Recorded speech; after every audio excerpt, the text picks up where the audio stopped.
Rambutnya mulai menipis dan beruban. Namun Syamsuddin Umar, sosok membawa PSM Makassar juara Liga Indonesia 1999-2000, penuh senyum sumringah.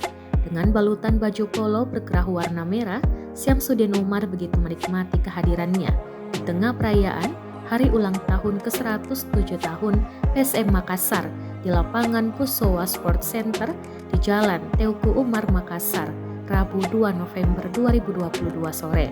Satu persatu pemain hingga petinggi PSM Makassar menyalami Kepala Dinas Pemuda dan Olahraga atau Kadispora Sulawesi Selatan era Gubernur Syahrul Yassin Limpo itu.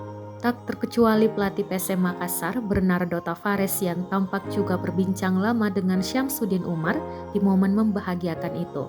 Syamsuddin Umar di momen itu menitipkan pesan optimismenya kepada Bernardo Tavares bahwa di Liga 1 2022-2023 ini PSM Makassar bisa juara. Syamsuddin mengatakan Tavares menyebut ada beberapa tim berbahaya di Indonesia, namun mantan Kadispora Sulsel ini menimpali dengan tidak ada tim berbahaya.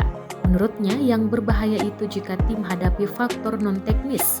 Tavares pun ingin meraih gelar juara bersama PSM. Syamsuddin Umar pun mendukung keinginan juru taktik 42 tahun itu.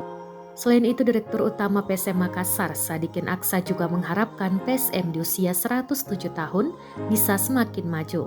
Apalagi PSM dalam tren positif di Liga 1 2022-2023 belum terkalahkan di Liga 1 musim ini dari 10 pertandingan. Kini menempati peringkat 3 klasemen dengan 22 poin.